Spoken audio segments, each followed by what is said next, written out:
Good morning, everybody. Today's title is Keep Going. My name is Elizabeth Smith, and I am here for another under 10-minute Cameo coaching set.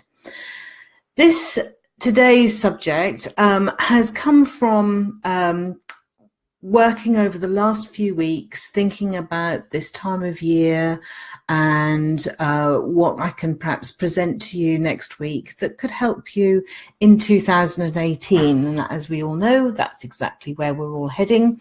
And it is a concept. Now, I hope I've got some good stuff for you next week. So join me next week. It would be wonderful. But today it's come from sort of thinking about this time of year and doing what an awful lot of us do, which is contacting old friends, contacting acquaintances and just checking in with them really, and not speaking to them for months. Then all of a sudden you get this sort of feeling that you really ought to make contact. Well, I did make contact with her, and she's the most amazing woman, very warm, very generous, very giving and nurturing type of nature. And she pushes herself beyond her limits in that department, and to her detriment, I have to say. Well, apparently she's been through a very difficult period, or is going through a difficult period. But the time that I've called her, which is last night, she said that one of the difficulties is people have been trying to help her and offering her help, and she found this devastating. Now, these are my words, but it sort of came across that she felt a failure, that she felt quite insulted that someone would want to help her. She should be able to do this. And yet her whole personality, her whole drive is about helping others. So there was a real mismatch of what she was experiencing. And it was really hurtful for her. So anyway, what I then started to think, well, this negative dialogue, we've got to do something about it.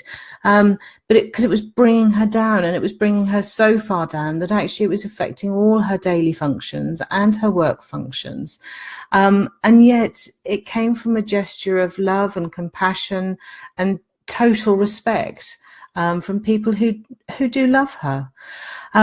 And I just sort of thought, well, do you know, these horrific thoughts that are going on in our heads all the time are like weeds. And weeds, if you think about the garden, whether you're a gardener or not, weeds don't need encouragement to grow. They pop up everywhere, but they strangle what we think is our flowers. And I thought, do you know, there has to be something here. We're all doing it to ourselves. And you know, I know people say that, you know, one man's weed is another person's flower, but I want to encourage you, just go back in and check. What have you been sowing? What are you nurturing and sowing, and what are you producing? Are they the flowers you want to be able to pick and watch blossom and bring into the home and, you know, brighten up your life? Or are they weeds that have sort of come from somewhere else that you've just allowed to be in your patch, I suppose? But on top of that, it's like coming along and thinking a bit like a bow and arrow, I suppose. If you imagine your life as a bow and arrow, you have to pull the bow back really hard, quite a long way, in order to allow the arrow to fly towards a target, don't you? So if you think about that, and you think about having a fresh look at what are you nurturing? What are your flowers? What are your targets? You know, think about what it is that's going to make a difference to you. What have you got now that you habitually use that doesn't serve you well? That the actual fact is preventing you from hitting your target. It's not supporting you to get your target. By pulling the bow back is that times when actually you need that reflection. You need that time out just to have a different perspective on what your target is. Is it still the target you want?